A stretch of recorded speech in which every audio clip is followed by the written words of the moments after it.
capsule or underneath or catacombs and tunnels and all kind of crazy stuff like you were just maybe starting to allude to. So the Hearst basically gave a lot of money to UCLA art and so forth to like kick it, make it what it is right now. It's probably some of the best art in the world. Now I know you got and I'll pull up Hearst as you talk, but you did a lot of work looking at some stuff. You talked to me about Da Vinci's art. Oh my God! Hidden away. When I found out, I couldn't believe it. I was studying. See that we have the largest URL, University Research Library, and I was always spending time in there and studying, my favorite topics, UFO and paranormal and psychic stuff. And then I learned that inside the art history building somebody asked me if I'd seen or heard about Leonardo da Vinci's drawings. And I said, what? They said, well, you have to be a graduate student, and he thought I wasn't a graduate student because I looked young, And I said, well, I am a graduate student, So I immediately went. And after I learned about it, it was like, those expensive closets you go into and they have all these hermetic drawers and see-through plexiglass and, all these, it looked like that. That's what it reminded me of, like a real, you're walking into a rich house and it has a nice bedroom walk-in closet. It was a big room. It was perfect temperature. And I had to wear these gloves, so I didn't put oil. It was the real manuscripts, all the drawings of him. So I had to wear these white gloves that you use like you look at film, so I wouldn't get oil, because we have oil in our Greco-Roman style all over the world. Well, it's not Greco-Roman. It's Tartarian style. And we really have to look up Tartaria. And that's why I give those two guys names, John Levy and Martin Liedtke, Liedtke. Martin Liedtke and John Levy are sharing excellent examples. I sent you one video. I texted you a link of Antiquitech, antique technology. But it really takes patience to listen to the long videos of Martin Liedtke, because he's Welsh and he curses, and I really love him. But he gives a lot of great genius things and talks about the fasces and the direct energy weapons. And see, because he talks about the reset, we are going through a reset, but we don't talk about it the way he does. He says that there's they've been doing many resets and it's because we're too many people and we're waking up too fast and we're hard to control, and they have to take out a bunch of us so we can start over again. And they repopulate with these orphanages, and they slate the mind with this vaccination that fries your mind, and they do the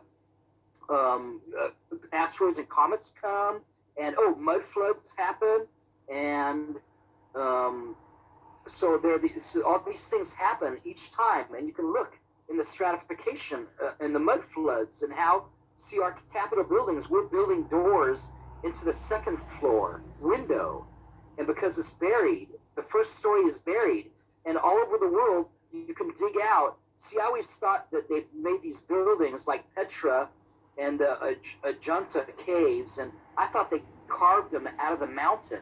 But what really happened was it got mud flooded, and they dug them out of the mountain, because usually when they dig into these houses, they're digging through the roof, and then they climb into the house, and then they find things and stuff, what they do is they build on top of it, like and so in your basement is older buildings, and you can see the structures and stuff. So just like losing our virginity, now that I talked about Tartaria, now we have open eyes to go out. I was just driving. I had to get my car smogged and my brakes fixed. 2 different cars I have, and I was driving by this park, and I saw this little kiosk-like thing, and it was like fenced off, and they wanted people out. And I was wondering, wow, that's really beautiful, Art Deco. And then I looked closer. I said, wow, that's a Tartarian building, because what they do is they take the tops off so we don't recognize them, and they take the beautiful dome tops off, and then they build a stupid thing, so they have to change the roof See, they were built to last. If you let it stay, we don't have to do much work on these Capitol buildings, because they just basically throw paint on or whatever, but they last forever. So, it's a great way of figuring out who we are, where we come from, and what history that is about to be told to us. Because in the next month, because Trump gave 3 months, 90 days for all the UFO information to come out. I don't know if it's going to come out in the next month. I hope so. But I think we're about to learn our star family and our connections with different star nations and where we really come from and how we got here. And so I think everything's about to change, and we're about to see. I just can't figure out who this major arrest is going to be to wake red pill people, because everybody really is already dead and they're using actors and stuff. So I agree. A lot of these people are already on, and that's good, because what's going to happen is when this reveal really finally happens, people are going to be pretty pissed off, and when they see that justice has already been served, they'll calm down. So I don't want people running through the streets, dragging people out and hacking them up. So that's not going to happen, I believe. Well, what I forgot to mention in the conference is we go through these are the stages of enlightenment. Okay, when we talk about our crazy shit, people ignore us. Okay, and then when they get tired of ignoring us, they laugh at us, and then after they laugh at us, then they get mad. They get mad and attack us. Right. But after that, the next step is they become enlightened. And really, they're just mad at themselves because they're kind of lazy to read. They realize they have to rethink everything the way it was. And they don't want to do all that, And it's a rude awakening. I call it a rude awakening. And I'd rather be, I tell my friends, please, if I speak grammatically incorrect, correct me. I don't mind. Some of my friends don't like to be corrected. I don't mind anytime. Step it up, speak up. We have to have no ego. We have to have, we have to be clowns and jokers. That's how I've survived so long. I call Eric the Healer a comedian, superhero. Right. But you do have superpowers, no doubt about that. Oh, gee, let's segue into the secret space program stuff. I mean, you've been involved in it for many, many, many years.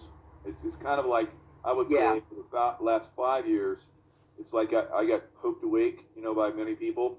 Yeah. It's like, I was a secret soldier or super soldier. Yeah, no, you still are. You still are, and we don't realize it because they clean slate us. But see, things that you said that I overheard you saying is the same as me. You talked about going to the moon at 7, and that's when I was going to the moon. Okay, and 7. What year were you born? 60. So you're a rat. That's why we work well together. That's right. The Mutant Ninja Turtles master was a rat. Okay, that's what I told you. I forgot. So I'm a tiger in 62. So in 67 or 69, I was 7 because that's when they went to the moon in 69. And that's when I was telling my parents, this is all a lie. And they were laughing at me. And I said, this isn't real, what they're showing you.